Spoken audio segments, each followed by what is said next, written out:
Bagaimana mencari kawan dan mempengaruhi orang lain. Judul asli: How to Win Friends and Influence People by Dale Carnegie. Alih bahasa: Nina Fauzia NS. Diterbitkan pertama kali oleh Prentice Hall.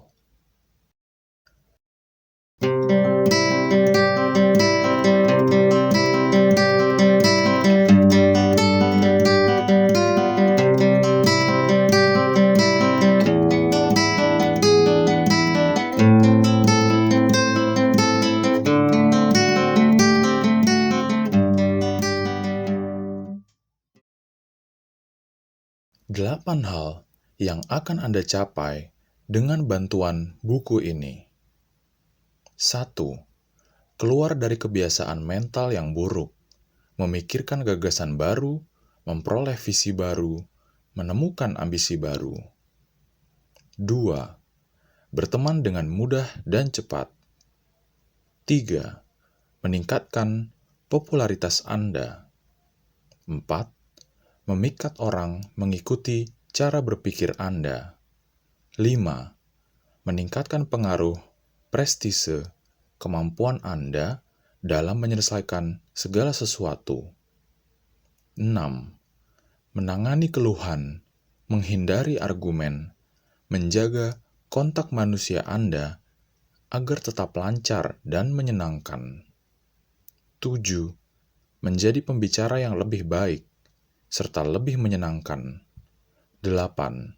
Membangkitkan antusiasme di antara rekan-rekan Anda. Buku ini telah melakukan semua hal di atas untuk lebih dari 15 juta pembaca dalam 37 bahasa. Bagaimana buku ini ditulis dan mengapa?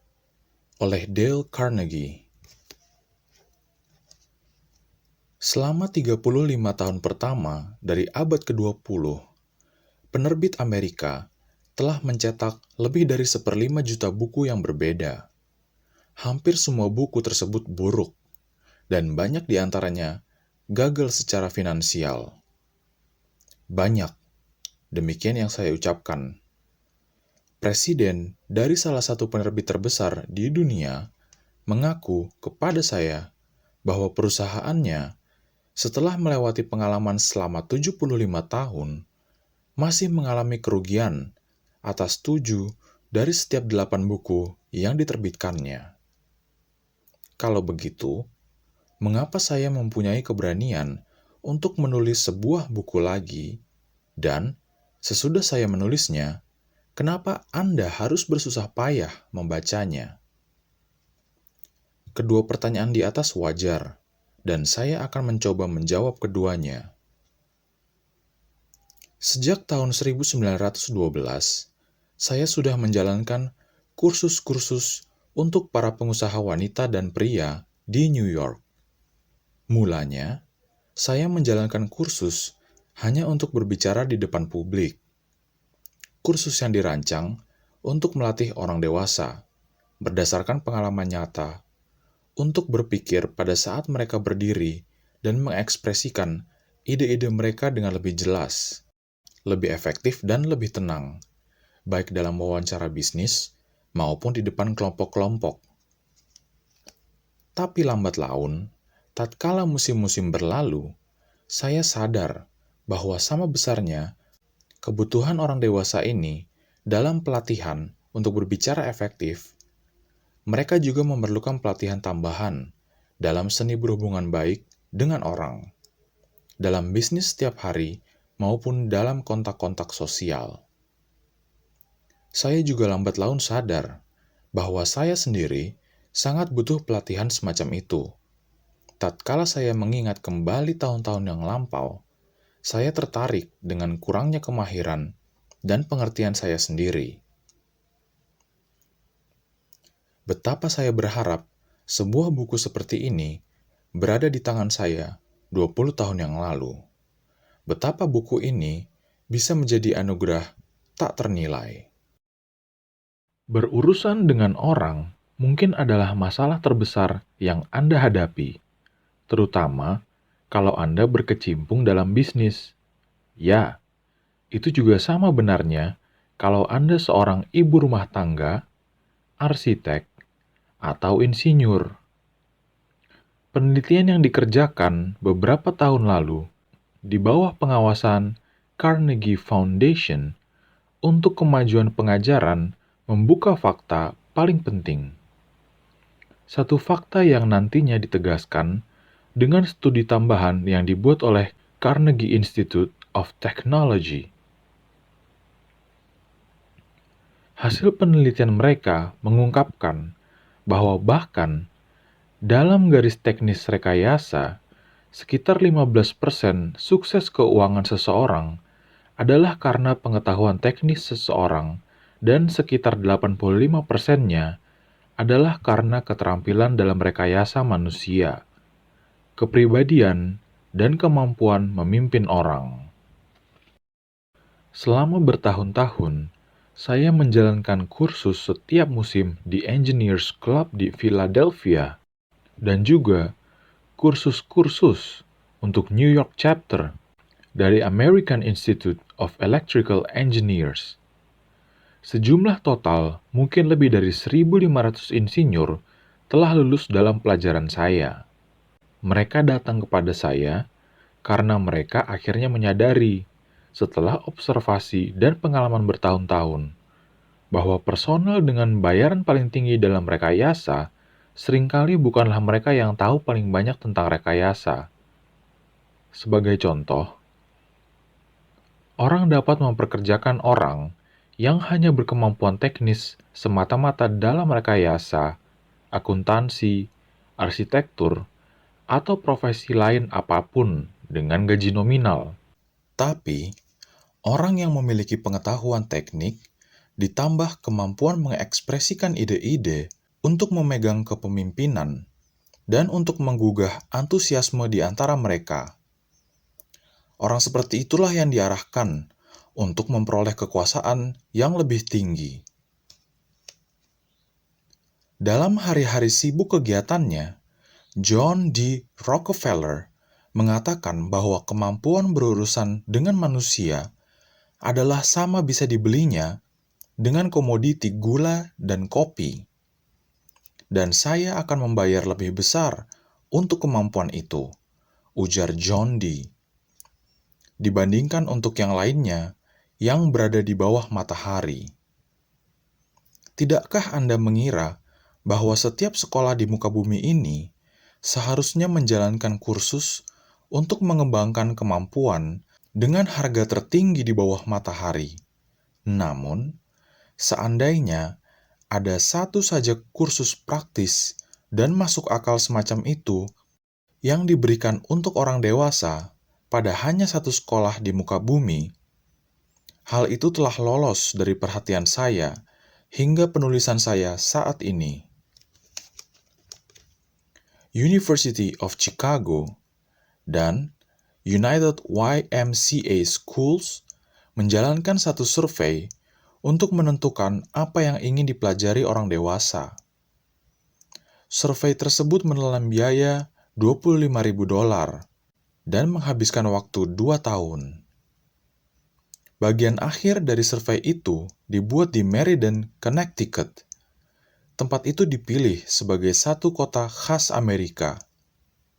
Setiap orang dewasa di Meriden diwawancarai dan diminta untuk menjawab 156 pertanyaan, seperti apa usaha atau profesi Anda, pendidikan Anda, bagaimana Anda melewatkan waktu luang Anda, berapa pemasukan Anda, apa hobi Anda, apa ambisi Anda, masalah-masalah Anda, subjek apa yang paling Anda sukai untuk dipelajari, dan seterusnya. Survei itu menyingkapkan bahwa kesehatan ternyata merupakan minat utama orang dewasa, dan bahwa minat kedua mereka adalah manusia. Bagaimana mengerti dan bisa bergaul baik dengan manusia. Bagaimana membuat orang lain menyukai Anda. dan bagaimana memikat orang lain dengan cara berpikir Anda. Jadi, panitia pelaksana yang menjalankan survei ini menyimpulkan untuk mengadakan kursus semacam itu bagi orang dewasa di Meriden. Mereka mencari dengan cermat buku teks praktis untuk subjek itu dan tak menemukan satupun. Akhirnya, mereka mendekati salah seorang penulis terkenal dunia mengenai pendidikan orang dewasa dan menanyakan apakah dia tahu buku apa yang bisa memenuhi kebutuhan kelompok ini. Tidak, jawabnya. Saya tahu apa yang diinginkan orang dewasa itu, tapi buku yang mereka perlukan belum pernah ditulis. Saya tahu dari pengalaman bahwa pernyataan ini benar, karena saya sendiri telah berusaha mencari selama bertahun-tahun untuk menemukan buku pegangan praktis mengenai hubungan manusia. Karena tidak ada buku semacam itu, saya sudah mencoba untuk menulis sebuah buku untuk dipakai dalam kursus-kursus saya sendiri. Dan inilah dia. Saya harap Anda menyukainya. Dalam menyiapkan buku ini, saya membaca segalanya yang bisa saya jumpai berkenaan dengan subjek itu. Segalanya, mulai dari kolom-kolom koran, artikel majalah, rekaman pengadilan keluarga, tulisan para filsuf lama, dan para psikolog baru. Sebagai tambahan, saya mempekerjakan seorang peneliti terlatih untuk melewatkan waktu 1,5 tahun dalam berbagai perpustakaan untuk membaca semuanya yang telah saya lewatkan, menggali semua mengenai psikologi, menelusuri beratus-ratus artikel majalah, mencari biografi yang tak terhitung jumlahnya, berusaha untuk menyimpulkan bagaimana cara para pemimpin besar dari semua generasi telah berurusan dengan manusia. Kami membaca biografi mereka. Kami membaca kisah kehidupan semua pemimpin besar, mulai dari Julius Caesar sampai Thomas Edison. Saya ingat juga bahwa kami membaca lebih dari 100 biografi Theodore Roosevelt saja. Kami sudah berketetapan untuk mengerahkan segenap waktu dan biaya untuk mendapatkan setiap ide praktis yang setiap orang pernah menggunakannya sepanjang abad, untuk mendapatkan kawan dan mempengaruhi orang lain. Saya secara pribadi mewawancarai orang-orang yang berhasil. Beberapa di antara mereka terkenal di dunia. Para penemu seperti Marconi dan Edison, para pemimpin politik seperti Franklin D. Roosevelt dan James Farley, para pemimpin bisnis seperti Owen De Young, bintang film seperti Clark Gable dan Mary Pickford, dan para penjelajah seperti Martin Johnson, dan berusaha menemukan teknik-teknik yang mereka gunakan dalam hubungan manusia. Dari semua bahan ini, saya menyiapkan satu ceramah singkat. Saya menyebutnya, "Bagaimana Mencari Kawan dan Mempengaruhi Orang Lain." Saya katakan singkat. Pada mulanya memang singkat, tapi segera diperluas menjadi kuliah yang menghabiskan waktu 1 jam 30 menit. Selama bertahun-tahun, saya memberikan kuliah ini setiap musim kepada orang dewasa pada kursus-kursus Carnegie Institute di New York. Saya menyampaikan ceramah ini dan mendesak mereka untuk keluar dan mengujinya dalam bisnis dan kontak sosial mereka. Kemudian, kembali ke kelas untuk membicarakan pengalaman mereka dan hasil yang telah mereka capai. Tugas yang bukan main menarik. Para wanita dan pria ini yang lapar akan pengembangan diri merasa sangat tertarik dengan ide kerja dalam semacam laboratorium baru. Laboratorium pertama dan satu-satunya yang pernah ada bagi orang dewasa mengenai hubungan manusia. Buku ini tidak ditulis dengan cara yang biasa. Buku ini tumbuh, seperti halnya seorang anak yang tumbuh. Tumbuh dan berkembang dari laboratorium itu, dari pengalaman ribuan orang dewasa. Bertahun-tahun yang lalu, kami mulai dengan serangkaian aturan yang dicetak pada sebuah kartu yang tidak lebih besar dari kartu pos. Musim berikutnya, kami mencetak kartu yang lebih besar, kemudian brosur, kemudian serangkaian buku kecil, masing-masing berkembang dalam ukuran dan cakupannya. Setelah 15 tahun mengadakan percobaan dan riset, muncullah buku ini. Kaidah-kaidah yang telah kami tetapkan di sini bukan sekedar teori atau hasil kerja terkaan. Kaidah-kaidah ini bekerja seperti sihir, luar biasa, seperti biasa dikatakan. Saya sudah melihat, secara literal, telah membuat revolusi kehidupan banyak orang. Untuk menjelaskannya, seorang pria yang mempunyai pegawai berjumlah 314 orang bergabung dalam salah satu kursus ini. Selama bertahun-tahun, dia sudah menggerakkan, mengkritik, dan mencaci maki para pegawainya tanpa kebijaksanaan, kebaikan hati, kata-kata penghargaan, dan dorongan semangat adalah hal aneh untuk bibirnya. Setelah mempelajari prinsip-prinsip yang dibahas dalam buku ini, pemimpin ini serta-merta mengubah filosofi hidupnya. Organisasinya kini diilhami dengan satu kesetiaan baru, antusiasme baru, semangat baru dari tim kerja. 314 musuh telah berubah menjadi 314 kawan. Seperti yang disampaikannya dengan bangga dalam sebuah percakapan sebelum pelajaran dimulai.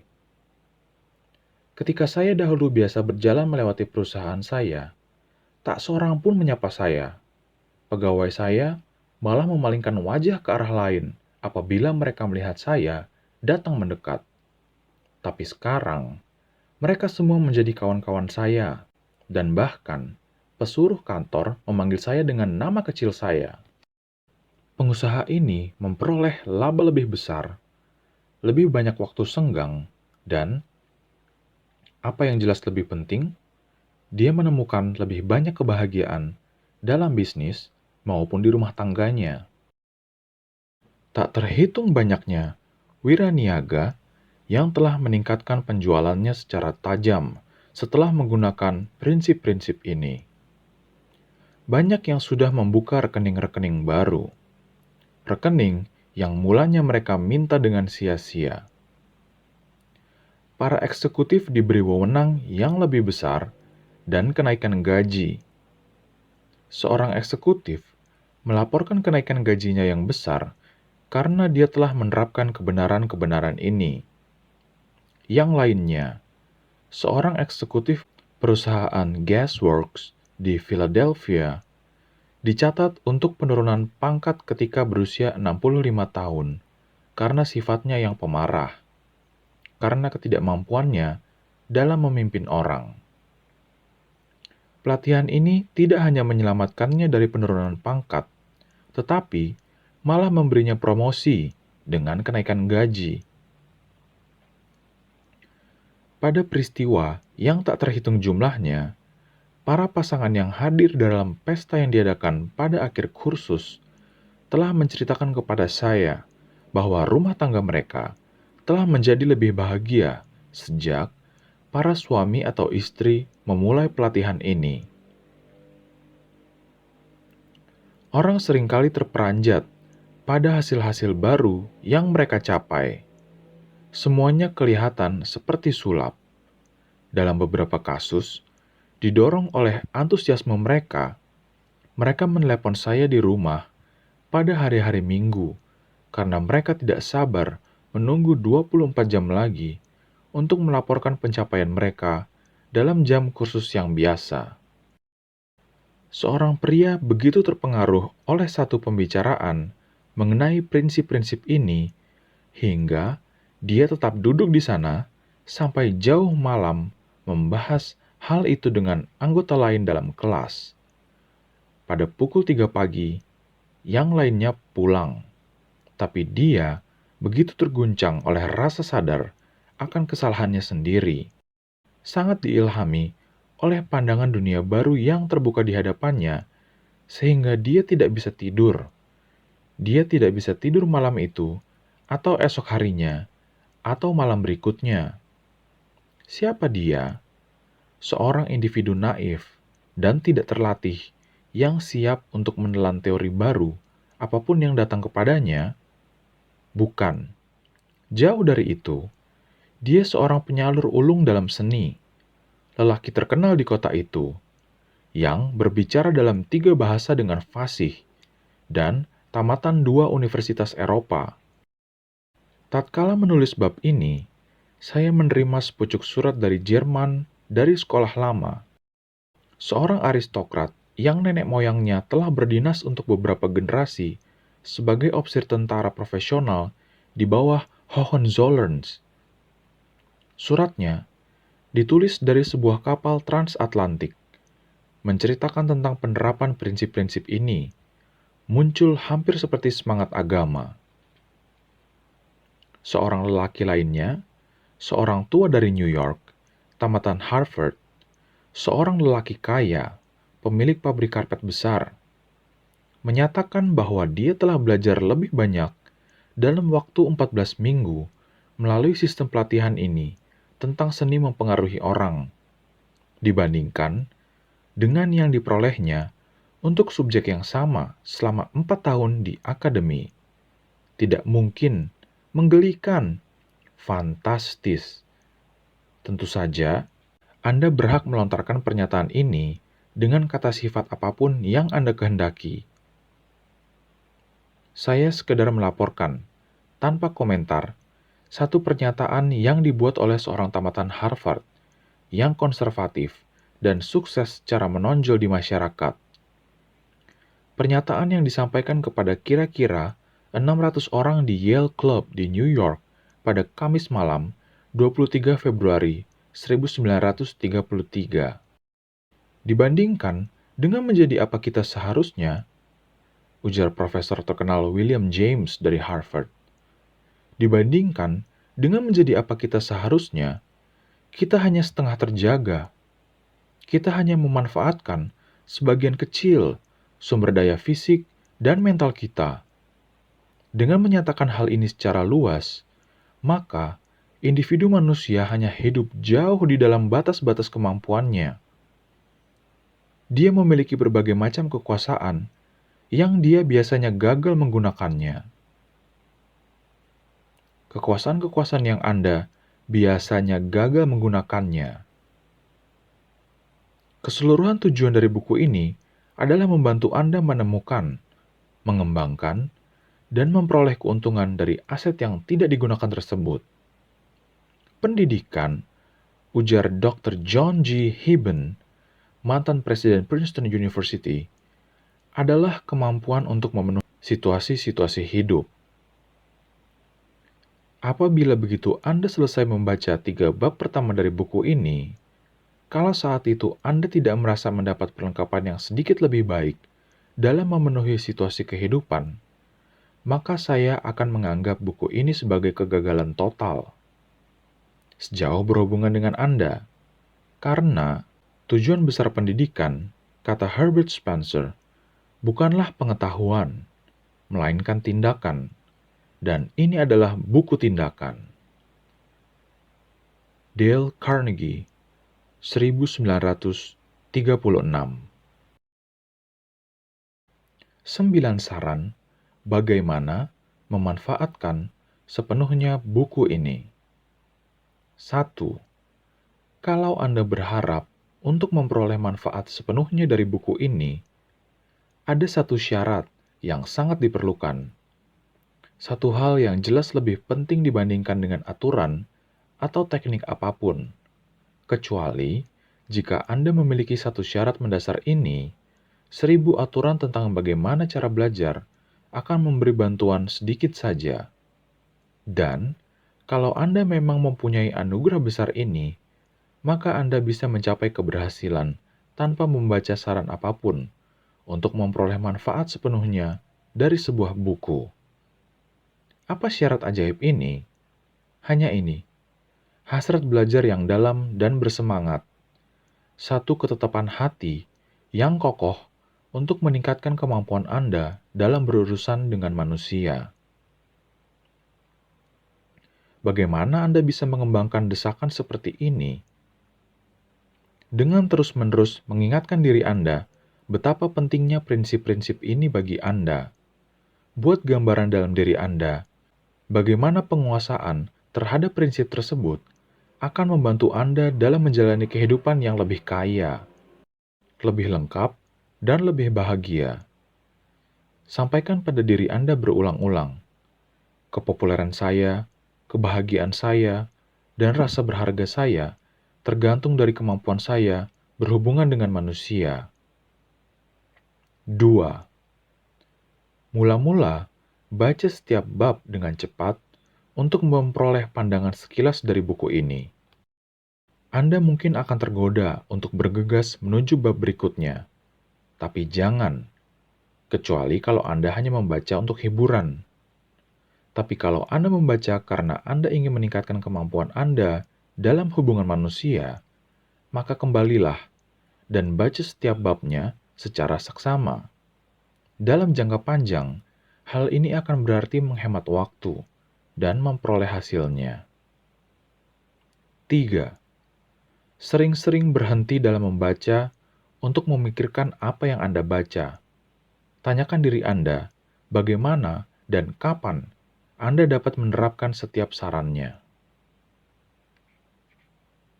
4. Baca dengan memegang pensil, pena, krayon di tangan Anda. Apabila Anda menemukan saran yang Anda rasa bisa Anda gunakan, buat garis di sampingnya. Bila ini adalah saran 4 bintang, maka garis bawahi setiap kalimatnya atau beri tanda dengan bintang. Atau beri tanda dengan tanda baca bintang. Menandai dan menggarisbawahi buku membuatnya menjadi lebih menarik dan jauh lebih mudah untuk mengulangnya dengan cepat. 5. Saya kenal seorang wanita yang pernah menjadi manajer kantor untuk sebuah perusahaan asuransi besar selama 15 tahun. Setiap bulan, dia membaca semua kontrak asuransi yang telah dikeluarkan perusahaannya bulan itu. Ya, dia membaca banyak sekali kontrak-kontrak yang sama selama berbulan-bulan dari tahun ke tahun. Mengapa? Karena pengalaman telah mengajarkan kepadanya bahwa itu adalah satu-satunya cara dia bisa mengingat ketetapan-ketetapannya secara jelas dalam pikiran. Saya pernah sekali menghabiskan waktu 2 tahun untuk menulis sebuah buku tentang berbicara di muka umum. Dan ternyata, saya harus terus kembali lagi menelusurinya dari waktu ke waktu untuk mengingat apa yang sudah saya tulis dalam buku saya sendiri. Cepatnya kita menjadi lupa sungguh mencengangkan. Jadi, bila Anda ingin mendapat keuntungan yang nyata dan tahan lama dari buku ini, jangan membayangkan bahwa menelusurinya dengan cepat satu kali sudah cukup. Setelah membacanya dengan saksama, Anda seharusnya mengambil waktu beberapa jam untuk mengulangnya setiap bulan. Letakkan buku itu di meja Anda, di depan Anda setiap hari. Sering-seringlah meninjaunya. Secara konstan, terus beri kesan kepada diri Anda dengan kemungkinan yang kaya dari peningkatan yang masih merupakan tawaran. Ingat bahwa pemakaian prinsip-prinsip ini dapat dibuat menjadi kebiasaan hanya dengan pengulangan dan penerapan secara konstan. Tidak ada cara lain. 6. Bernard Shaw pernah berkata, kalau Anda mengajarkan sesuatu kepada seseorang, dia tidak akan pernah belajar. Shaw benar. Belajar adalah proses aktif. Kita belajar dengan melakukannya. Jadi, bila Anda berhasrat untuk menguasai prinsip-prinsip yang Anda pelajari dalam buku ini, kerjakan sesuatu tentang prinsip-prinsip tersebut. Terapkan aturan-aturan ini pada setiap kesempatan. Kalau tidak, Anda dengan cepat melupakannya.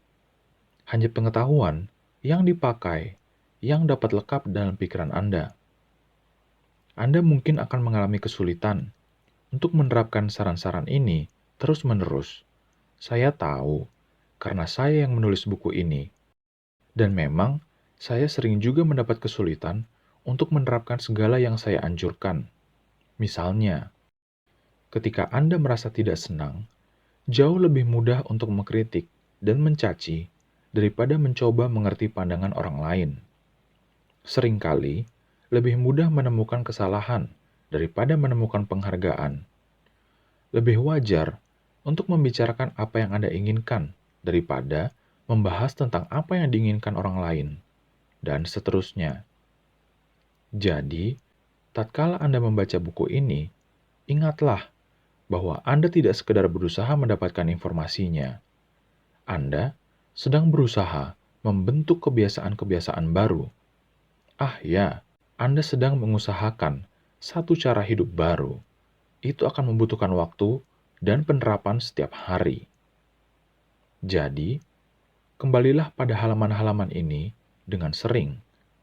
Anggap buku ini sebagai buku pegangan dalam urusan hubungan manusia. Dan apabila Anda dihadapkan pada satu masalah khusus, seperti menangani anak, menarik pasangan Anda dalam cara berpikir Anda, memuaskan pelanggan yang mengesalkan, bimbang tentang mengerjakan hal yang wajar, hal impulsif, hal ini biasanya salah. Sebaliknya, kembalilah pada halaman-halaman ini dan telusuri paragraf-paragraf yang telah Anda tandai. Kemudian, cobalah cara-cara baru ini dan saksikan hasilnya yang mengagumkan bagi Anda. 7. Tawarkan pada pasangan Anda, anak Anda, atau beberapa rekan bisnis Anda $1 setiap kali Anda tertangkap karena mengabaikan prinsip tertentu. Buat suatu permainan menyenangkan dari penguasaan aturan-aturan ini. 8. Presiden dari sebuah bank Wall Street yang penting pernah menjelaskan dalam satu percakapan sebelum kelas dimulai. Sistem yang sangat efisien yang dipakainya untuk peningkatan diri. Lelaki ini hanya memiliki sedikit pendidikan formal, namun dia telah menjadi salah seorang paling penting dalam bidang keuangan di Amerika. Dan dia mengaku bahwa dia berutang sebagian besar suksesnya pada penerapan konstan dari sistem buatan sendiri. Inilah yang dia kerjakan. Saya akan menjelaskannya dengan memakai kata-katanya sendiri, setepat yang saya ingat. Selama bertahun-tahun, saya sudah membuat sebuah buku perjanjian yang mencatat semua janji yang saya buat dalam sehari itu. Keluarga saya tidak pernah membuat rencana apapun untuk saya pada hari Sabtu malam, karena keluarga saya tahu akan waktu saya setiap Sabtu malam untuk merenungi proses penerangan meneliti diri, dan mengulang serta menilai apa yang sudah saya kerjakan.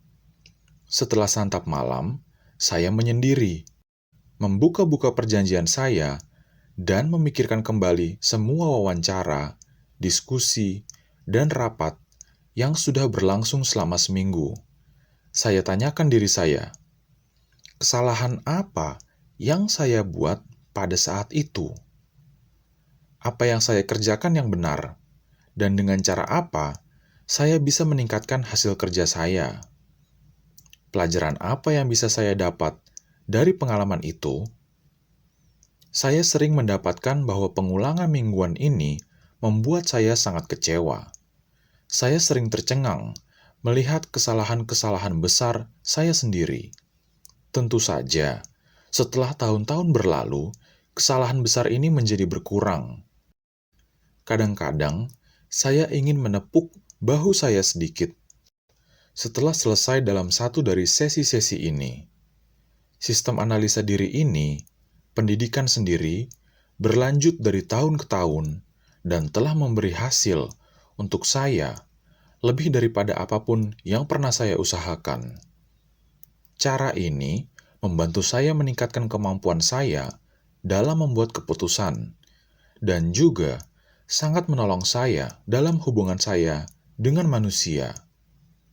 Saya tidak bisa menyarankannya lebih tinggi lagi.